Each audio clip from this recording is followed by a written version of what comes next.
노인은 꾸준히 노를 저어 나아갔다. 때때로 조류의 소용돌이가 일어나는 곳 이외에는 수면이 잔잔했기 때문에 별로 힘이 들지도 않았다.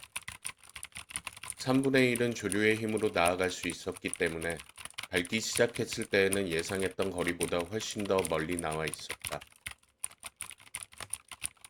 한 주일 동안 큰 우물에서 고기잡이를 해봤으나 모두 허사였지. 오늘은 칼 고등어나 다랑어 떼가 모이는 곳에서 작업을 해야겠어. 어쩌면 그 속에 큰 놈이 있을지도 몰라. 노인은 그렇게 생각하며 노를 저어 나아갔다. 완전히 날이 새기도 전에 노인은 미끼를 들이우고 조수의 흐름에 배를 맡긴 채로 있었다. 첫째 미끼는 40길 물속에 잠겨 있었다. 둘째 미끼는 75길, 또 셋째 것과 넷째 것은 각각 푸른 바닷물 속에 100길, 125길까지 내려놓았다.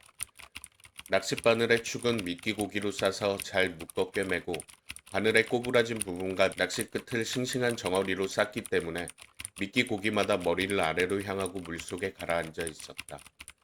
정어리는 모두 두 눈을 바늘에 꿰어서 매달아 놓았으므로 마치 반달 모양의 화환을 쓴 것처럼 걸려 있었다. 대어가 좋은 냄새와 맛을 충분히 느낄 수 있게 설치해 놓은 것이었다. 노인은 소년에게서 받은 신선한 다랑어 새끼 2마리는 가장 긴 낚싯줄 2개에 추처럼 달아놓았고 다른 두 낚싯줄에는 전에도 썼던 크고 푸른 정갱이와 줄무늬 정갱이를 달았다. 이것들은 아직 쓸만했지만 이 미끼 고기들이 더욱 그럴듯해 보이게 하려고 훌륭한 정어리까지 곁들여서 매달아 두었다. 큰 연필 정도 두께의 줄에는 초록색 막대기가 물속에 잠기게 해놓았다.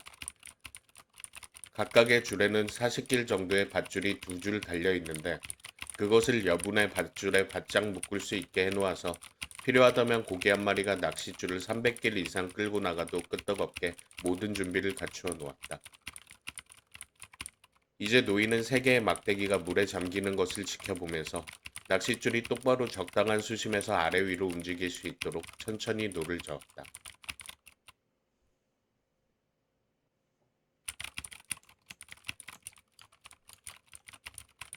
날은 이미 밝았고 곧 해가 떠오를 것이다.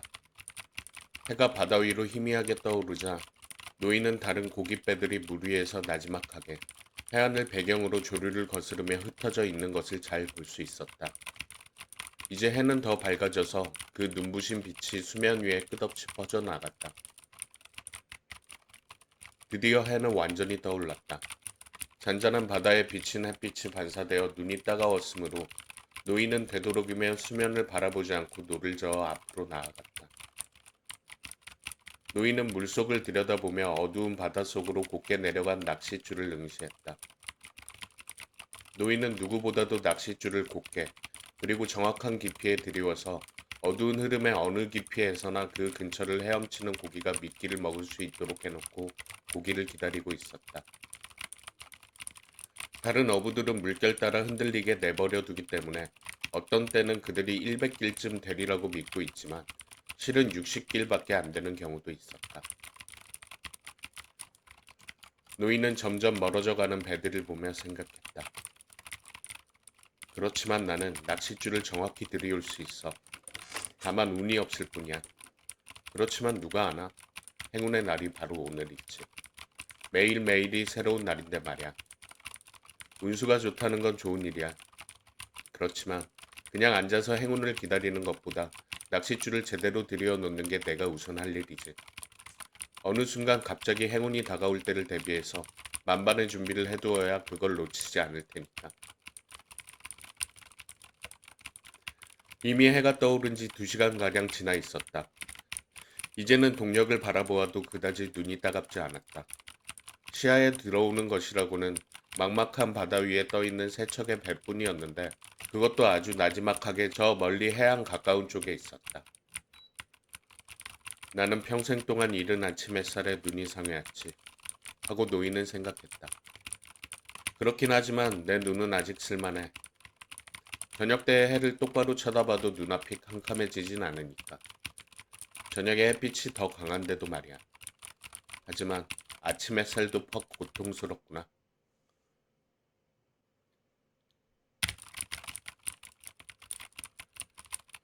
바로 그때 노인은 길고 까만 날개를 가진 구남새가 노인의 머리 앞쪽 하늘 위에서 빙빙 돌며 날고 있는 것을 보았다.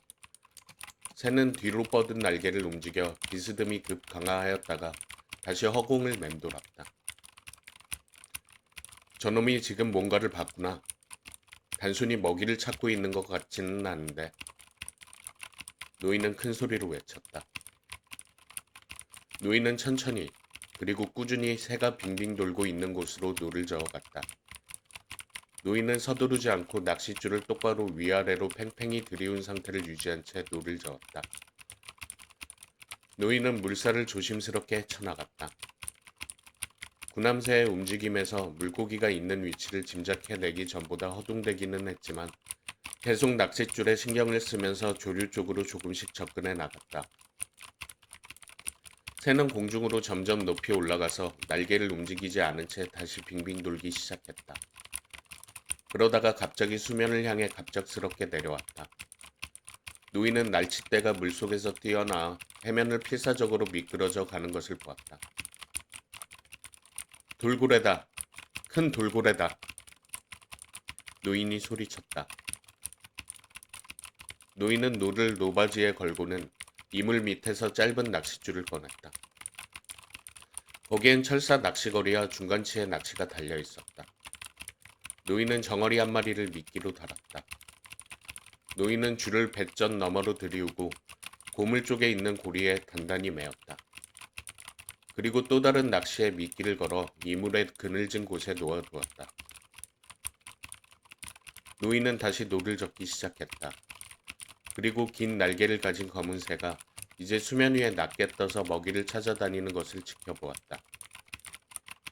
계속 보고 있노라니까 그 새는 다이빙하듯이 날개를 비스듬히 하여 세차게 움직이며 날치를 뒤쫓아가고 있었다.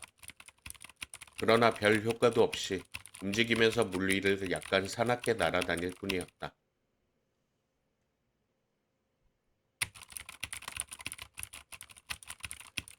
돌고래가 도망치는 물고기를 따라가면서 부서지는 물결 위에 파도가 하얗게 일었다.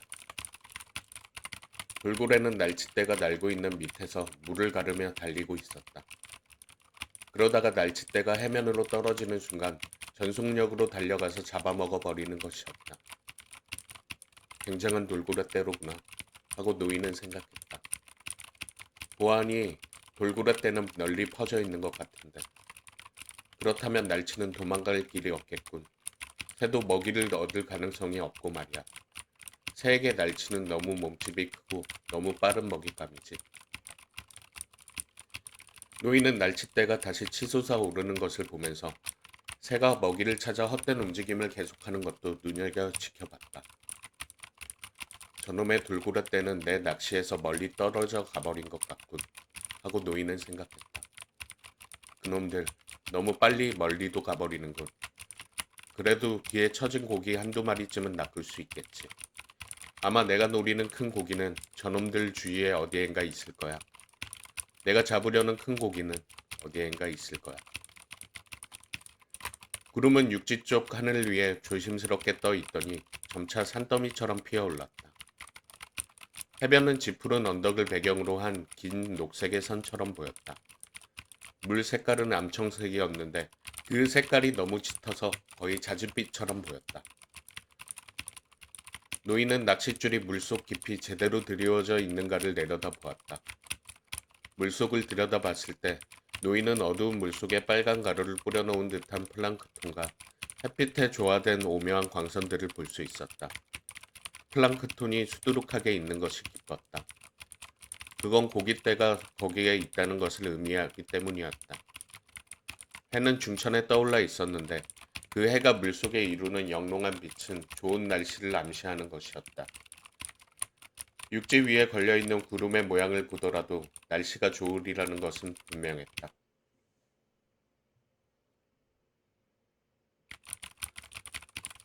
그러나 새는 이제 시야 밖으로 날아갔고 햇볕에 바람 누런 해초 몇 조각과 자줏빛으로 번쩍이는 고가래파리의 젤라틴 기포가 매끈이 무지개처럼 빛나며 떠다니는 것 외에는 아무것도 보이지 않았다.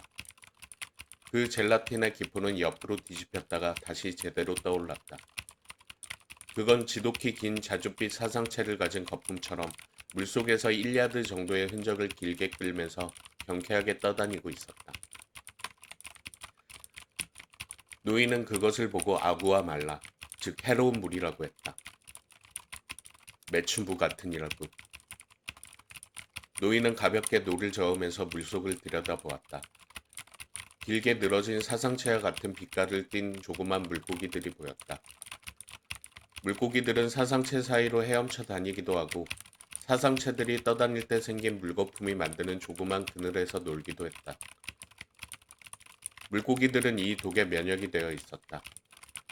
그러나 사람들은 그렇지 않아서 고기를 낚을 때 그 사상체가 낚싯줄에 좀 묻어 미끈거리고 보랏빛으로 끈끈하게 달라붙게 되면 독 담쟁이 덩쿨이나 온나무를 만졌을 때 생기는 것과 비슷한 자국이나 종기가 팔이나 손에 생겼다.